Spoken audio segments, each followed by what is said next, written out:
Hey, this is Brendan from Comic Con. With me today is David Hazan. He's here to talk with us about his hit series Nottingham. About to go into the third and final. Oh, wait, third arc? Third arc. Oh, well, maybe I'll get corrected on this. But anyway, David is here all the way from Australia. I didn't wake him up in the middle of the night this time. We got the timing right. How you doing, David? I'm good. I'm good. How are you? Doing good. Doing good. So we were just talking about this a minute ago, but let's talk about it again. 2019, you and Shane Connery Volk won the Mad Cave Talent Search.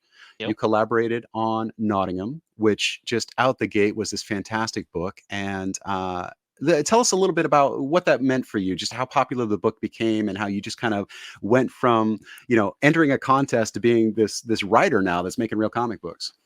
Um, it kind of it just all happened very fast. The sort of run on of printings of the first sort of 5 issues of Nottingham, we started to realize, I think, very quickly that this was much bigger than any of us realized. And next minute, I'm writing 5 books and juggling a day job and a comics career. It's very strange. Nice. And then the timing was kind of weird too, because you got this deal in 2019, and then COVID hit in 2020. So a lot of the first that you should have had in your career, your first big convention, your first big signing in the United States, that kind of stuff, kind of got put on hold. Like, how did you reconcile that with like the instant success, but not being able to kind of enjoy it? I think it was enjoyable. I think COVID was kind of part of it too. Like there were like people being stuck at home. I think it might.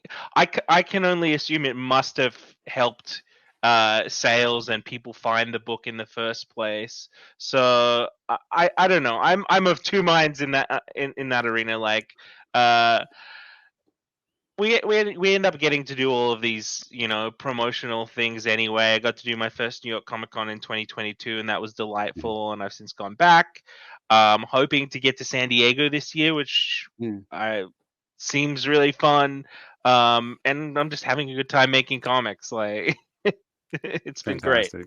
Fantastic. And then everybody was so enthralled with Nottingham, you guys decided to do a spin-off series, Tales from Nottingham. There were 6 issues. You guys worked with Anna Everts, Sabs Cooper, Dylan Essex, Damian Becton, Mags Visaggio, Gabriel Serra, Federici Bertoni. I mean, just tons of artists and stuff on there. What was it like kind of sharing your vision with these other artists and kind of trusting them to tell stories in your toy box? I think it was super gratifying. It's like um it was really an opportunity to pay forward all of the lessons that I've kind of learned over the past, 5 years almost doing this. Um because it Mags and Victor obviously very seasoned, but the rest of that crop of creators were all talent search winners from 2021, I believe. And so it was just a real pay it forward moment, where I got to take all of these things that I'd learned and give them in a little sort of gift box, so to speak, to the next crop of talent search winners. That's really cool. It's one of the things I love working with Mad Cave Studios, and it's one of the things that I really appreciate about them is that they're developing talent, that they're putting out these contests. And it's not one of those contests where it's like, you submit all your art for free and you're doing all this work, and one person wins and 300 people did work for free. It's you see all the winners come out, and you see that the stuff that they're doing, and you see the projects they're involved in, and it's really cool that they're getting that push, and that Mad Cave Studios really values that young talent. Absolutely, and like I still, love and interact with, like, or a lot of my fellow talent search winners. Jared Luhan, um, Eli Shockey, Stoney Williams, David Galliano. All of these people are kind of still in my sphere, which is quite lovely. And yeah, it's really nice to have all of these people who you can bounce ideas off, and it's really like a little community, so it's nice. Fantastic. Okay, so the real reason why we're here today is to talk about Nottingham number 11. You guys are back at it. The band is back together. Writer David Hazan, artist is Shane Connery Volk. Luca Romano is back on colors, and Justin Birch is doing letters. The Changing of the Guard. Everard Blackthorne, the Sheriff of Nottingham, returns home to find a city he barely recognizes. With the merry men in charge and Robin and the king closing in, blood, panic, and treachery flow in equal measure. This is issue number 11 of 15, the thrilling final arc in 5 acts. Where are you going with this, sir? Well, I think the last time we talked about this, um, I said to you I had the idea of where I wanted to go with the historical aspect of this. Um, and we're doing exactly that. I sort of alluded to what we were talking about, but we're tackling in this final arc the Siege of Nottingham, which sort of happens on Richard's return home to England after the Crusades. Um, and so we end up with a sort of the sheriff and most of the cast stuck inside the castle, and Robin and the king outside the castle knocking on the doors, going, "It's time to sort of pay for the all of your sins." Mhm. um, and naturally chaos ensues, and everybody's making power plays because that's what they do, and nobody's going to end up sort of unscathed from this. Everybody's going to get bruised up. Oh hell yeah! And our Yeah, sheriff, no, and most of all, um, I don't know when this will come out, but uh, the cover for issue 12 is a real like highlight for me. I love the issue 11 cover. The issue 12 cover, I think, is exactly the kind of like um sort of essential piece that I think people are going to dig. let's go back to the historical element. When we talked about the first issue when it was coming out, I had mentioned the massacre of Ayadia and just kind of the mentality. And I really appreciate in this series how you kind of take like, these guys are going to have PTSD. They're going to have all kinds of, uh, psychological things happening after participating in something like that. And so the sheriff and the hood and all these different characters or whatever have all these different things coming in. And I really appreciate that you tie the history in like that.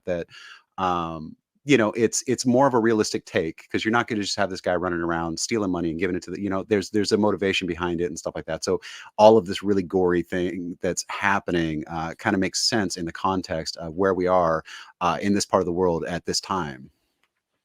Absolutely. And I think we're doing something different with this arc as well, in that essentially the Siege of Nottingham takes place across the course of 5 days in March 1194, and so we've got 5 days and 5 issues, and each issue represents sort of a day across the course of this siege. Um, from the beginning to the end, and I'm really excited for um, people to get a thrill out of me diving a bit into the history as well. I think we've sort of taken more liberties this time than previously. Um, we took a lot of liberties with Volume 2, but I think this one especially. But it's just really, really cool getting to do this sort of dance around the raindrops and getting to get the ideas from the history and then sort Mhm. of plug it back in. It's super fun. I'm looking at the pictures of Nottingham Castle because I just looked up the Siege of Nottingham. Shane's going to have fun with this arc. There's a lot of really cool like settings and things that he's going to be able to draw. I I may have included too many crowd scenes this time. Well, just the castle itself is like wow. That is it's very intricate. That is a lot of detail. I may have finally caused a bit of a You revolt. No, I'm kidding. But they were both like issue 14 especially is just like packed with this stuff.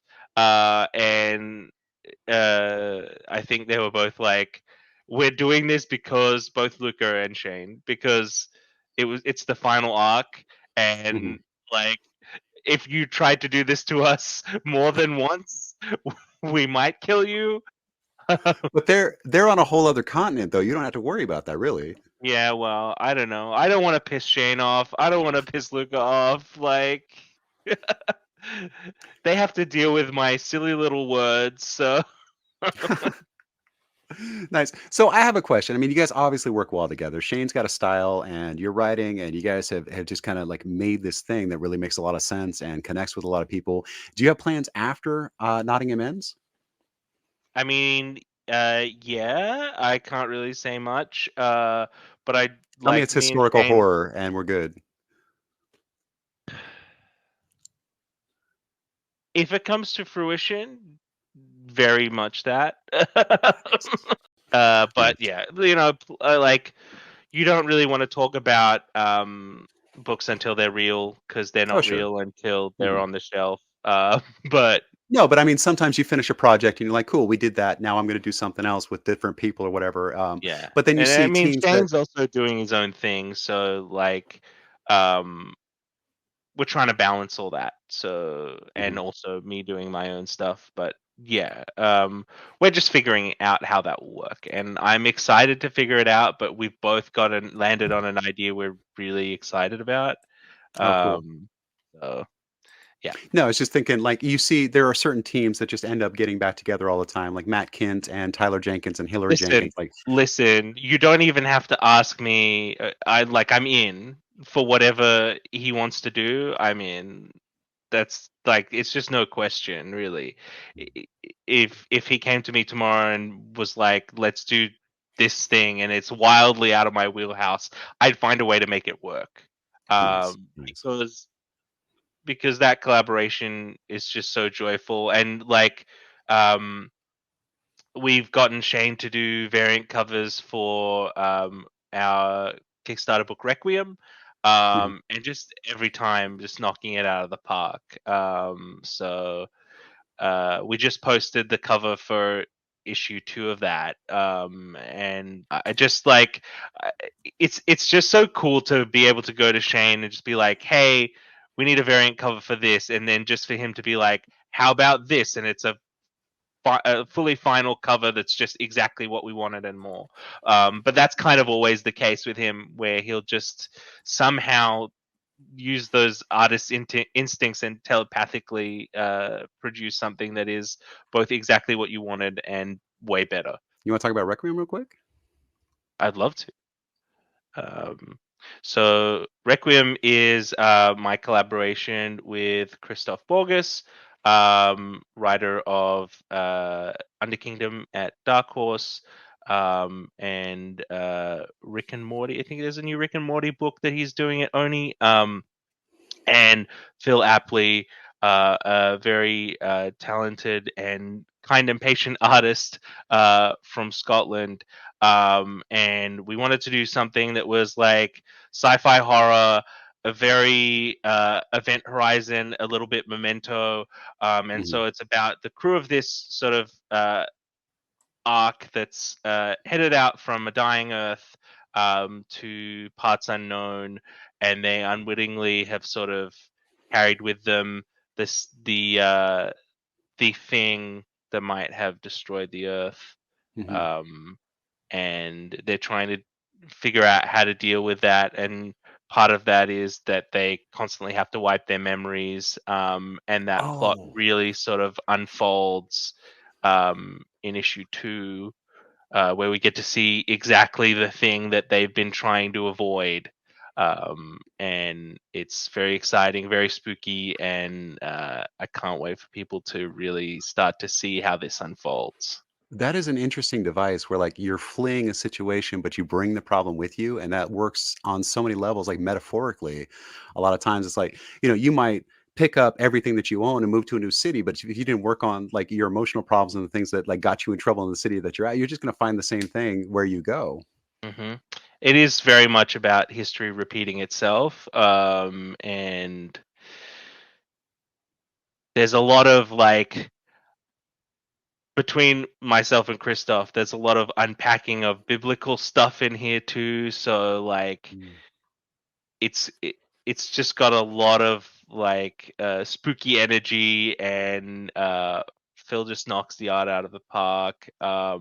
And we've been so blessed to have on the first issue we had Shane as a variant cover artist. We had Liana Mhm. Kangas as a variant cover artist, and we also had Skylar Patridge as a variant cover artist.